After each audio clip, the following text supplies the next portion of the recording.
210 BC, deep within the imperial palace, the greatest ruler China had ever seen lay dying. The man who united China, built the Great Wall, and forged an empire that would last for millennia, was breathing his last. But what happened next would shake the Qin dynasty to its core. A plot was unfolding.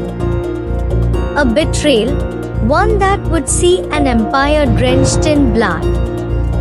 To understand his death, we must first understand his rise. Born in 259 BC, Prince Yingjing of Qin was not meant to be an ordinary king. He was destined for something greater. At just 13 years old, he ascended the throne. By 38, he had conquered all rival states, declaring himself China's first emperor, Qin Shi Huang, meaning first sovereign emperor. He was ruthless, ambitious, and relentless in his vision of a united China. But his enemies were not just beyond the walls. They were within, and some bore his own blood. The emperor feared death. He sought immortality, consuming elixirs prepared by alchemists. Some say these potions, meant to grant eternal life, were slowly poisoning him. And in his final days, as his body weakened, the real battle for China was just beginning.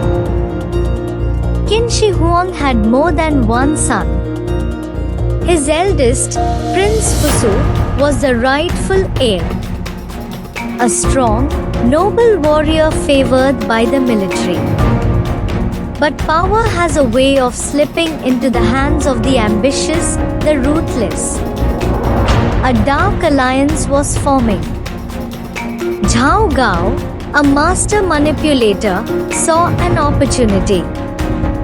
He whispered into the ear of the weak and impressionable Prince Hue, "The throne could be yours if only your brother were gone." As the emperor lay dying, a false decree was prepared in his name. One that would order the death of his rightful heir. Qin Shi Huang died during a journey far from the capital. His death was kept secret for weeks. His body rotted in silence while the conspirators played their game.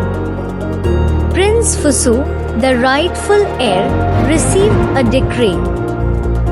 A final wish from his father, commanding him to commit suicide. Believing it to be true, he obeyed. And just like that, the throne was empty. The throne now belonged to Hue, the puppet emperor. But the bloodshed had only just begun. Hue, once a mere pawn, began eliminating anyone who opposed him.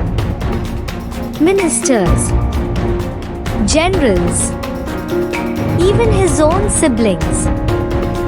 Some say over 20 of Qin Shi Huang's own family members were killed in his purge. The great Qin dynasty, built on unity, was crumbling from within. And outside the palace walls, chaos brewed. The people suffered under Hue's rule. His reckless decisions, his paranoia, his weakness, all led to a crumbling empire. Zhao Gao, the mastermind behind it all, had no loyalty, not even to Hue. When the emperor became too weak, too distrusted, Zhao Gao turned on him. Hue, the prince who betrayed his family, met his end in the same way. Forced to drink poison, his reign ended in disgrace. And the final player of this deadly game, Zhao Gao himself. Betrayal breeds betrayal. He, too, was cut down. The Qin dynasty, once the most powerful empire China had ever seen, collapsed within just a few years after Qin Shi Huang's death. One betrayal, one conspiracy, and a dynasty crumbled. Was this all the work of power-hungry traitors, or was it fate? What do you think? Could Qin Shi Huang's dynasty have survived without this betrayal? Let us know in the comments. And don't forget to subscribe for more stories of power, ambition, and betrayal.